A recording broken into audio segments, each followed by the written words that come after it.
En 2021, Booba avait un plan ambitieux. Moi, j'aimerais bien faire au moins une fois par an un gros festival comme il y a FEMUA en Côte d'Ivoire, mais au Sénégal. Et ça fait longtemps que j'ai ce projet-là, depuis qu'on est au calme, mais après ça a capoté. Après il y a eu Covid, mais j'aimerais bien faire un festival qui réunit les deux mondes entre guillemets. Ça veut dire moi avec des gros artistes français, bah, on va essayer, mais en tout cas j'aimerais vraiment le faire. Que ce soit un rendez-vous annuel comme FEMUA. Pour cela, il crée 92 Africa, un label destiné à mettre en lumière les jeunes talents du continent. Tout semblait bien parti, jusqu'à ce qu'un événement vienne tout bouleverser. Didi B, l'un des rappeurs phares du label, annonce brutalement la fin de sa collaboration avec 92 Une décision qui fragilise un projet encore en construction et remet en question la vision du duc. L'objectif de Booba était clair. S'imposer sur la scène africaine, bâtir une véritable machine à hits, et pourquoi pas, organiser des événements d'envergure comme le FEMUA d'Assalfo. Mais aujourd'hui, ce rêve semble en péril. Alors, que s'est-il vraiment passé? Pourquoi Booba a-t-il échoué à imposer son empire en Afrique? Et surtout, quel rôle joue le clash entre Imra et Didi B dans tout ça? C'est ce qu'on va voir dans cette vidéo. Profitez de Netflix, Spotify, Disney+, ChatGPT et bien d'autres services jusqu'à 3 fois moins cher avec GansGo. GansGo est une plateforme qui regroupe des dizaines d'outils premium à des prix cassés. Accédez à tous vos abonnements préférés sous forme de packs à prix réduit, sans compromettre la qualité du service. Une solution idéale pour économiser sans se priver. Utilisez notre code promo qui s'affiche à l'écran pour en profiter. Le lien est en description. Booba, de son vrai nom Eli Yafa, né le 9 décembre 1976 à Sèvres, est bien plus qu'un simple rappeur. Il est l'architecte du rap français, un véritable stratège qui a su bâtir un empire musical et commercial sans précédent. Tout commence dans les années 90, lorsqu'il forme le groupe Lunatic avec Ali. Leur rap sombre et authentique attire rapidement l'attention, jusqu'à la sortie de l'album Mauvais Oeil en 2000, un classique instantané qui leur vaut un disque d'or. Mais Booba a toujours vu plus grand. En 2002, il se lance en solo avec Temps Mort, un album qui marque une révolution dans le rap français. Les projets s'enchaînent ensuite. Panthéon, Westside, 0.9, Lunatic, Futur et plusieurs d'autres. Chaque sortie est un événement, chaque projet repousse les limites. Avec plus de 3 millions d'albums vendus et une série de certifications, il s'impose comme l'un des plus gros vendeurs de l'histoire du rap français. Mais Booba n'est pas qu'un artiste, c'est aussi un redoutable homme d'affaires. En 2004, il lance Incult, une marque de streetwear qui domine le marché avant de fermer en 2018. Il enchaîne ensuite OKLM, un média complet regroupant une radio, une chaîne télé et une plateforme dédiée à la culture urbaine. Il crée aussi une marque de whisky, Duc, et plus récemment Disconnected, sa nouvelle ligne de vêtements. Impossible de parler de Booba sans évoquer son caractère provocateur. Il est le roi des clashs, affrontant Rof, La Fouine, Caris, Maître Jim, bref, la liste est longue.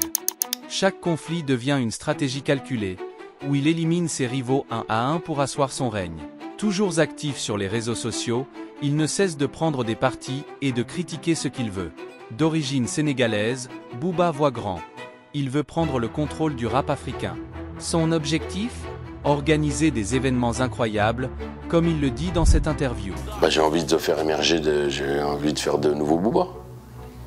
Et je sais pas, peut-être faire aussi mon festival comme FEMUA une fois par an au Sénégal, par exemple, avec des artistes qui seraient de mon entourage et des artistes locaux à chaque fois. Ça, c'est une annonce Non, c'est quelque chose que je veux faire, depuis longtemps, depuis Au Calme. Pour concrétiser cette vision, il lance en 2021 son projet le plus ambitieux. 92 Africa, un label destiné à mettre en lumière les talents du continent. Booba, fort de ses 20 ans dans l'industrie, est une personne clé. Avec son label 92 en France, où il a lancé des carrières d'artistes comme SDM, Damso, Green Montana et bien d'autres, il applique le même modèle pour l'Afrique. Très vite, il signe Didi B, du groupe Kif No Beat en Côte d'Ivoire, et Dobbois DMG du Sénégal. Les projets s'enchaînent ensuite, Didi B sort History Mojotron 2, et Dobbois DMG lance Mental. La collaboration entre Booba et Didi B devient un moment clé du parcours. Au début, tout va bien. En 2023, Booba fait son tour en Afrique, notamment en Côte d'Ivoire, où il se produit sur scène lors de la 15e édition du FEMUA, un des plus grands événements musicaux de la région. Le public adore la performance, et Didi B décroche un disque d'or en Afrique, une première sous le label 92i. Vous avez sur la nouvelle scène, notamment ivoirienne, pour ne citer qu'elle, Didi B, que vous avez signé dans votre label que vous avez lancé en Afrique. Ouais. Comment se porte justement ce label ? Grâce à des artistes comme Didi, il se porte bien. Enfin, c'est le début. On n'a que 2 artistes signés, je pense. Ouais, Dope Boy et Didi. Et Didi, c'est un big boss ici, donc c'est une bénédiction d'avoir dans le label. Mais l'histoire prend une tournure inattendue. Après une production à Dakar, Booba commence à rencontrer des difficultés avec Didi B. Des désaccords sur des collaborations non validées, notamment avec Taïk et Dadju, créent des tensions entre les deux. En avril 2023, Didi B quitte le label, et l'équilibre fragile du projet commence à se fissurer. Lors d'une interview accordée à Mouf Radio, Didi B a levé le voile sur les véritables raisons de son départ de 92i Africa. J'ai fait beaucoup de sacrifices pendant la signature. J'ai des feats qui ont été interdits. Au début, je voulais suivre la règle et tout, en mode je suis ce qu'on me dit la direction du label, mais on me proposait rien de nouveau, tu vois. On m'interdit des feats, mais on me proposait rien de nouveau. Et vu que moi, je sortais d'un groupe qui a quand même une notoriété en Afrique, je me voyais pas comme un artiste en herbe à qui on doit interdire ici ou là, tu vois.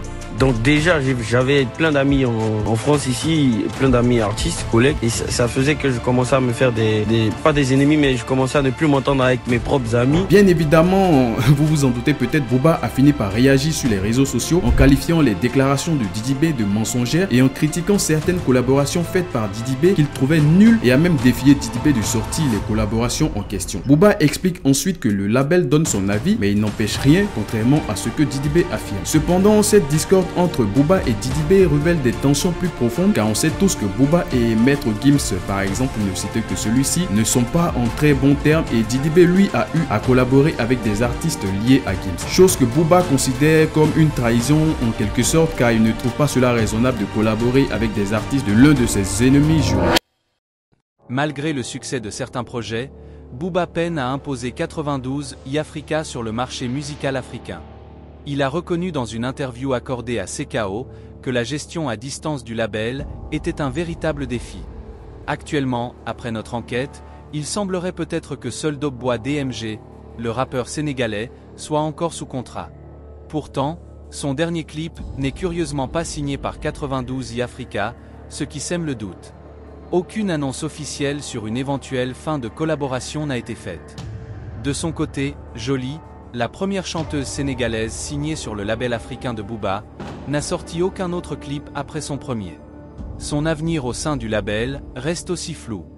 Bref, entre silence radio et absence de nouveaux projets, difficile de savoir si les contrats des artistes sont toujours d'actualité. Une chose est sûre, 92i Africa peine à s'ancrer durablement sur le continent. Face à ces difficultés, Booba semble désormais miser sur Imra, considéré par beaucoup comme l'un des nouveaux talents les plus prometteurs du rap ivoirien. Ce n'est pas la première fois que le Duc soutient un artiste après un conflit avec un ancien collaborateur. On se souvient de son soutien à Lacrim lors du clash qui l'opposait à Maes. Depuis quelques mois, la scène ivoirienne du hip-hop est le théâtre d'une rivalité entre Imra, la nouvelle coqueluche du public à l'ascension fulgurante, et Didi B, star internationale déjà bien établie. Le public hip-hop de Côte d'Ivoire est pratiquement divisé en deux camps. D'un côté, les Chétés, fervents supporters d'Imra, et de l'autre, la conspiration, la communauté fidèle de Didi B. Didi B a longtemps été, avec Suspect 95, l'une des figures les plus en vue du rap ivoirien. Connu pour son passage au sein du collectif Kiff No Beat et une carrière solo entamée en 2013, il a su imposer son style en mêlant habilement le rap et le maïmouna, un genre festif propre à la culture locale. Cependant, sa séparation avec le label 92 y a suscité de nombreuses interrogations. Imra n'est pas un artiste comme les autres. Son ascension rappelle celle du légendaire DJ Arafat, avec un engouement massif et spontané du public.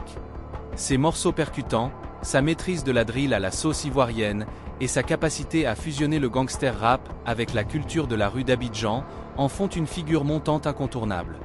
La série Yorobo Drill illustre parfaitement cette approche novatrice, où il adapte un style urbain international à la réalité ivoirienne. Si certains médias pensent que la rivalité entre Imra et Didi B trouve ses origines dans un conflit autour du label Africa Mindset, la situation est bien plus complexe. Fondé en 2019 par Didi B, Africa Mindset comptait plusieurs jeunes artistes prometteurs. Bien qu'Imra n'ait jamais fait partie officiellement du label, il entretenait des liens étroits avec ses membres. Cependant, en 2020, tous les clips du label ont été supprimés de YouTube, y compris ceux d'Imra, ce qui aurait semé les premières graines du conflit. Quoi qu'il en soit, cette rivalité musicale bénéficie aujourd'hui au rap ivoirien. Plutôt que de simplement opposer deux artistes, elle met en lumière toute une scène musicale encore peu médiatisée à l'international. En Côte d'Ivoire, même des figures comme Didier Drogba ont réagi à ce phénomène, et des médias spécialisés du monde entier commencent à s'intéresser au hip-hop ivoirien. Alors que Booba continue de jeter de l'huile sur le feu avec ses interventions, Didi B et Imra se disputent la suprématie d'un mouvement en pleine expansion. Cette rivalité pourrait bien être le tremplin qui propulsera enfin le rap ivoirien sur la scène internationale. Alors, cette vidéo avait pour but d'expliquer la vision de Booba avec le label 92 Africa, un projet qui aurait pu mettre en lumière de nombreux talents de la rue, mais qui semble aujourd'hui en pause. Quant à son intervention dans le clash entre Didi B et Imra, elle ne fait qu'alimenter le showbiz, car après tout, sans clash, l'industrie perd une partie de son éclat. Alors, on espère que cette vidéo vous a plu. Si c'est le cas, pensez à vous abonner et à jeter un œil à notre vidéo sur l'ascension de Imra. À la semaine prochaine pour une autre vidéo. La musique africaine est en train d'exploser. Ils sont très forts, très motivés. Mais en fait, l'Afrique, c'est bourré de talent, bourré d'énergie. Ça bouillonne, il n'y a juste pas les moyens. Par notre expérience, notre vision des choses, notre savoir-faire, on est présent sur les réseaux, on a une grande force de frappe. On peut propulser un artiste directement au haut de la pyramide.